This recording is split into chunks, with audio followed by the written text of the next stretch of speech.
Hello student, आज के video lecture में हम डिस्कस करेंगे अबाउट दिस 4 टर्म्स जो कि है command line argument first one, उसके बाद है वेरिएबल लेंथ आर्गुमेंट, फिर है garbage collection and finalize method. ठीक है, तो इन चारों के बारे में आज हम पढ़ने वाले हैं। तो सबसे पहले हम देखते हैं कमांड लाइन आर्गुमेंट क्या होता है। When we provided the input at the time of execution it is known as command line argument. इसका मीनिंग है कि जब हम प्रोग्राम एग्जीक्यूट करते हैं, जैसे जावा में हम प्रोग्राम कैसे एग्जीक्यूट करते हैं, सबसे पहले हम क्या करते हैं, प्रोग्राम को मतलब क्लास को कंपाइल करते हैं। ठीक है, सो जावा सी और उसके बाद क्लास नेम लिखते हैं, ठीक है, डॉट जावा, और उसके बाद हम प्रोग्राम को रन करते हैं जावा एंड क्लास नेम। ठीक है, इस तरह से दो इसमें। तो जब हम एट द टाइम जब हमने प्रोग्राम रन किया और तब हम जब कुछ इनपुट दे रहे हैं तो उसको हम बोलते हैं कमांड लाइन आर्गुमेंट। ठीक है, क्योंकि हम उसको क्या कर रहे हैं, कमांड लाइन के थ्रू इनपुट कर रहे हैं। Command line arguments are parameters that are supplied to the application program at the time of execution। क्योंकि हम क्या कर रहे हैं, उसको एग्जीक्यूशन के टाइम पे उसको इनपुट दे रहे हैं। ठीक है, ARGS is declared as an array of strings। Any arguments provided in the command line are passed to the ARGS array। अब देखो, जैसे हम जावा सी और क्लास नेम सपोज हमारा ABC डॉट जावा है। ठीक है, इस तरह से हम एग्जीक्यूट करते हैं प्रोग्राम को और कंपाइल करते हैं। फिर अगर हमें एग्जीक्यूट करना है तो हम क्या करेंगे, Java and class name A B and C। ठीक है, इस तरह से हमारा प्रोग्राम रन हो गया। और जब हम यहाँ पे कुछ इनपुट दे रहे हैं, सपोज 10 है, 20 है, जो भी दे रहे हैं, ठीक है, तो इस इनपुट को हम कहते हैं कमांड लाइन आर्गुमेंट। ठीक है, तो इसको हम कहेंगे कमांड लाइन आर्गुमेंट। अब देखो, उसके बाद हम जब मेन फंक्शन लिखते हैं, मैं यहाँ पे पूरा नहीं लिखूँगी, तो हम जब मेन फंक्शन लिखते हैं ना, तो यहाँ पे हम स्ट्रिंग एंड ARGS ये एरे बनाते हैं, आपको पता ही होगा। ठीक है, तो जब हम ऐसे एरे बनाते हैं ना, स्ट्रिंग ARGS मेन फंक्शन के अंदर, तो ये क्या है, एरे है। किस टाइप का, स्ट्रिंग टाइप का, और इसकी साइज़ हमने यहाँ पे डिफ़ाइन नहीं की है। तो इसका मतलब है कि जब भी हम कोई इनपुट दे रहे कमांड लाइन से, तो वो सारे के सारे कहाँ पे जाके स्टोर हो रहे हैं, इस एरे में। ये जो ARGS नाम का एरे है ना, इसके अंदर जो भी हम इनपुट देते हैं वो यहाँ पे स्टोर होता है। ठीक है, इसलिए इसकी साइज़ डिफ़ाइन नहीं की है, क्योंकि हम जितने नंबर ऑफ चाहे उतने नंबर ऑफ इनपुट दे सकते हैं। ओके, अब देखो एग्जाम्पल से हम देख लेते हैं। यहाँ पर हमने एक क्लास लिया है, that is test AR and main function. उसके बाद हमने एक फॉर लूप लगाई है i = 0, i less than ARGS dot length. तो ARGS क्या है, ये एरे, मतलब ARGS डॉट लेंथ का मीनिंग क्या होगा कि जितने नंबर ऑफ हम इनपुट देंगे ना, उतने उसकी लेंथ होगी। ठीक है, अगर मैंने 3 इनपुट दिए तो उसकी लेंथ क्या हो जाएगी, 3 एंड i++। तो i कब तक चलने वाला है, जब तक उसकी लेंथ है, मतलब ARGS में जितने नंबर ऑफ आर्ग्यूमेंट्स आते हैं, पैरामीटर्स आते हैं, तब तक वो i चलेगा। ठीक है, फिर हमने यहाँ पे क्या किया, सिंपली उसको प्रिंट किया है। अब देखो, यहाँ पे हमने इंडेक्स वैल्यू प्रिंट की और यहाँ पे एक्चुअल जो पैरामीटर हमने पास किया उसको प्रिंट किया। अब देखो, यहाँ पे प्रोग्राम हमने एग्जीक्यूट किया है, कंपाइल किया सबसे पहले और उसके बाद एग्जीक्यूट किया, और यहाँ पे हमने 3 इनपुट दिए हैं, दैट इज़ C++ एंड जावा। ठीक है, ये 3 हमने इनपुट दिए। तो इसका मतलब है कि हमारी जो लेंथ है ARGS डॉट लेंथ, इसकी वैल्यू क्या आ जाएगी, 2। क्यों 2, क्योंकि इंडेक्स स्टार्ट होता, 3, तो इंडेक्स स्टार्ट होता है 0 से। ठीक है, तो ये कहाँ तक चलेगा, 3 लेस दैन 3 तक। ओके, अब जब यहाँ पे i की वैल्यू 0 है, i लेस दैन 3 है, तो हम यहाँ पे आ गए ARGS i मतलब 0 ये। ठीक है, और इज़ क्या है, ARGS i पे क्या है, C। उसके बाद ARGS की i की वैल्यू क्या हो गई, ++ मतलब 1, फिर यहाँ पे 1 आ जाएगा और यहाँ पे क्या आ जाएगा, C++। उसके बाद हो गई 2 लेस दैन 3 है, ट्रू है, तो यहाँ पे आ जाएगा 2 और यहाँ पे होगा क्या है, जावा। सो इस तरह से इसका आउटपुट आएगा। ठीक है, यहाँ पे देखो आउटपुट में, सो ये है हमारा आउटपुट इस प्रोग्राम का। तो इस तरह से कमांड लाइन आर्गुमेंट वर्क करता है। ओके, अब उसके बाद देखो वेरिएबल लेंथ आर्गुमेंट क्या होता है। सो उसको हम शॉर्ट में var ARGS भी कहते हैं। ठीक है, तो उसको देखो, वेरिएबल आर्गुमेंट्स और varargs in Java allow you to write more flexible methods which can accept as many arguments as you need. मतलब इस तरह से हमको मेथड को लिखना है कि उसमें जो हम पैरामीटर्स देते हैं ना उसकी लिमिटेड वैल्यू नहीं होनी चाहिए, ठीक है। मतलब जितने नंबर ऑफ पैरामीटर्स या फिर जितने नंबर ऑफ आर्गुमेंट्स हम देना चाहें हम दे सकते हैं, तो उसको बोलते हैं वेरिएबल आर्गुमेंट्स, ठीक है। Before where ARGS either we used overloaded method और take an array as the method parameter, ठीक है। हम उसमें क्या करते थे, पहले हम पैरामीटर का मतलब एरे लेते थे क्योंकि हमें नंबर ऑफ पैरामीटर्स लेने हैं, तो या फिर हम ओवरलोडेड मेथड का यूज़ करते थे। But it was not considered good because it leads to maintenance problem, क्योंकि वो क्या करता है, मेंटेनेंस प्रॉब्लम देता है, इसलिए वो दोनों भी मेथड अच्छी नहीं है। तो इसलिए हम क्या कर रहे हैं, यूज़ कर रहे हैं वेरिएबल आर्गुमेंट्स का। If we don't know how many arguments we will have to pass in the method, where ARGS is the better approach. Where ARGS is a helper syntax and it enables use to variable number of arguments in a method call. इसका meaning है कि हम जहाँ पे हमें number of arguments कितने देने हैं उसकी लिमिटेड साइज़ नहीं है, लिमिटेड नंबर नहीं है, तो अब हम वेरिएबल आर्ग्यूमेंट्स का यूज़ कर सकते हैं, ठीक है। इस मेथड का यूज़ कर सकते हैं।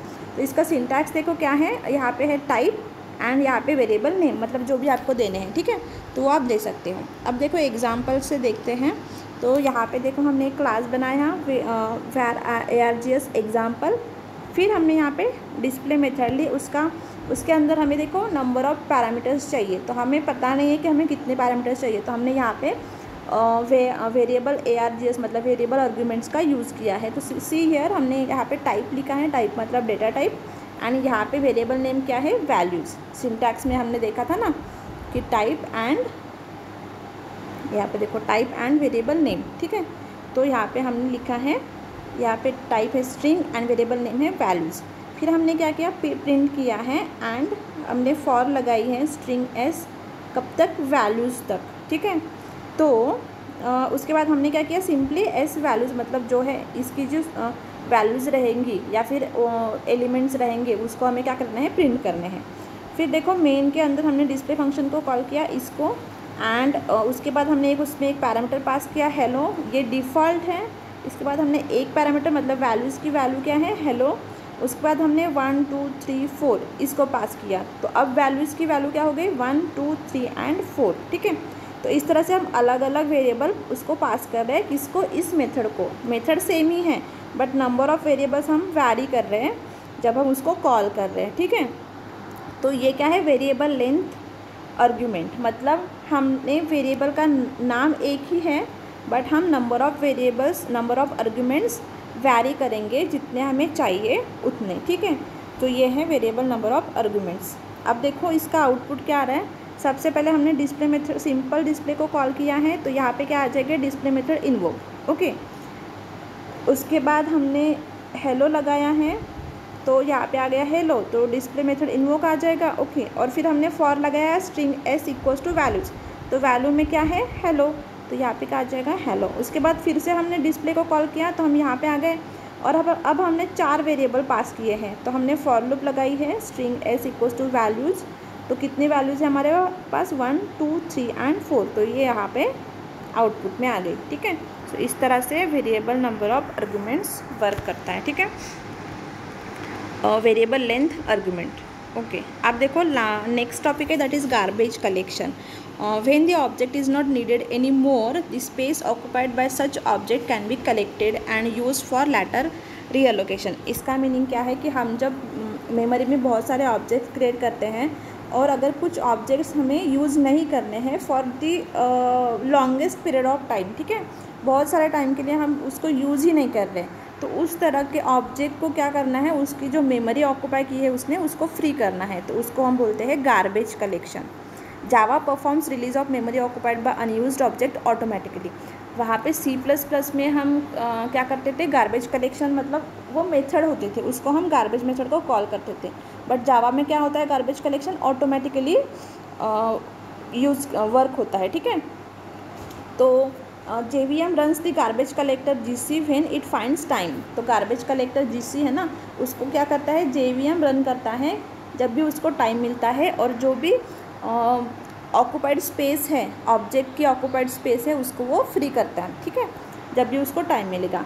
It will get executed when the garbage collector which runs on its own picks up the object. In other language deallocation is the programmer's responsibility. ठीक है, तो उस मेमोरी को फ्री करना मतलब है गार्बेज कलेक्शन. ओके, और यहाँ पे जावा में हम GC का यूज़ करते हैं गार्बेज कलेक्शन के लिए. ओके, एग्जाम्पल देख लेते हैं. यहाँ पे हमने यहाँ पे क्लास लिया है x और उसमें कंस्ट्रक्टर लिया है एंड उसके अंदर a की वैल्यू लिखी है 0. फिर हमने क्लास लिया है y, उसमें मेन कॉल किया है, x का ऑब्जेक्ट बनाया है, एक ऑब्जेक्ट x का दूसरा ऑब्जेक्ट बनाया और ऑब्जेक्ट 1 इक्वल्स टू ऑब्जेक्ट 2 कर दिया. अब देखो यहाँ पे 2 objects are created which are referred by object 1 and object 2. तो दोनों ऑब्जेक्ट हमने 2 ऑब्जेक्ट क्रिएट किए, बट दोनों ऑब्जेक्ट क्या कर रहा है, एक को ही रेफ़र कर रहा है, क्योंकि वो दोनों क्या है, इक्वल हैं. मतलब हमें दोनों की ज़रूरत नहीं, कोई एक भी हमें मिल जाए तो भी ठीक है.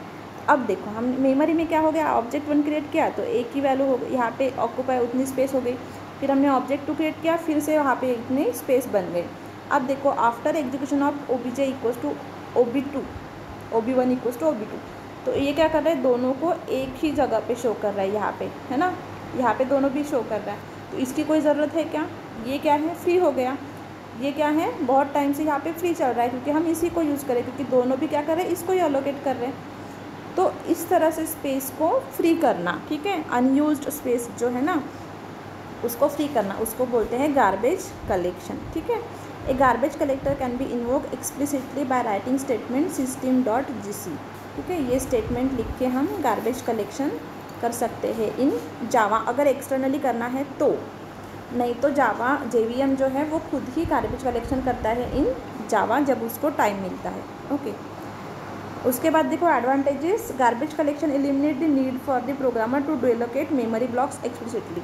ठीक है, ये क्या करता है, गार्बेज कलेक्शन जावा में ऑटोमेटिकली होता है. इसके लिए जो यूज़र है उसको मेमोरी फ्री करने की ज़रूरत नहीं है. ठीक है, garbage collection helps ensure program integrity. Garbage collection can also dramatically simplify programs. Memory free कर देता है तो वो बहुत सारे हेल्प करता है यूज़र की और प्रोग्रामर की. डिसएडवांटेजेस क्या है, garbage collection adds an overhead that can affect program performance. ठीक है, garbage collection requires extra memory and programmer have less control over scheduling of CPU timing. क्योंकि यहाँ पे JVM में ऑटोमेटिकली गार्बेज कलेक्शन होता है तो CPU का टाइम भी जाता है, प्रोग्राम का परफॉर्मेंस भी अफेक्ट करता है एंड एक्स्ट्रा मेमोरी लगती है उसको, क्योंकि वो अलग से वो फंक्शन को यूज़ करता है या फिर एग्जीक्यूट करता है. ओके, जो लास्ट है हमारा टॉपिक आज का, दैट इज़ फाइनलाइज मेथड. तो देखो, the finalize method of object class is a method that the garbage collector always calls just before the deletion or destroying the object which is eligible for garbage collection so as to perform cleanup activity. Okay, तो finalize method क्या है, ये object class की एक method है. ठीक है, pre built method है. ओके, तो ये मेथड क्या करती है, गार्बेज कलेक्टर क्या करता है, इस मेथड को हमेशा कॉल करता है. कब, जब वो डिलीशन कर रहा है या फिर डिस्ट्रॉय कर रहा है किसी ऑब्जेक्ट को. ठीक है, and which is eligible for garbage collection so as to perform clean up activity. किस लिए करता है वो फाइनलाइज मेथड को call, to clean up the activity, मतलब उस ऑब्जेक्ट को क्लीन करने के लिए, डिस्ट्रॉय करने के लिए या फिर डिलीट करने के लिए. तो हमेशा गार्बेज कलेक्टर इस मेथड को, फाइनलाइज मेथड को कॉल करेगा. उसका सिंटैक्स देखो, protected, void, finalize, throws, throwable. ठीक है, ये देखो finalize method and throws, throwable. ठीक है, तो ये उसका सिंटैक्स है. Since object class contains the finalize method, hence finalize method is available for every Java class. Since object is the superclass of all Java classes, since it is available for every Java class, hence garbage collector can call the finalize method on any Java object. अब देखो finalize method कहाँ पे होती है, object class के अंदर. ठीक है, और ऑब्जेक्ट क्लास जावा का क्या है, सुपर क्लास है. मतलब हम जावा में जितने भी क्लासेस यूज़ करते हैं ना, ऑब्जेक्ट उसका क्या है, सुपर क्लास है. So since it is available for every Java class, hence garbage collector can call the finalize method or any Java object. ठीक है, किसी भी Java object के लिए garbage collector finalize method को कॉल कर सकता है. ठीक है, उसके बाद क्वेश्चन है 2. सो देख लेते हैं इसको. Functions is use to perform some action when the object is to be destroy. जब हम ऑब्जेक्ट को डिस्ट्रॉय करते हैं तो हम किस फंक्शन को कॉल करते हैं, सो दैट इज़ अभी हमने पढ़ा है, दैट इज़ फाइनलाइज. ठीक है, a. Method is given parameter via command line arguments. तो कौन से मेथड में हम पैरामीटर्स देते हैं? जब कमांड लाइन आर्गुमेंट्स हम देते हैं तो मेन मेथड, ठीक है, क्योंकि मेन मेथड के अंदर आपको पता है ना वो स्ट्रिंग एरे होता है ARGS, उसके अंदर हम कमांड लाइन आर्गुमेंट स्टोर करते हैं, ठीक है। So this one is for today. Next lecture में हम नेक्स्ट टॉपिक के बारे में पढ़ेंगे। Thank you.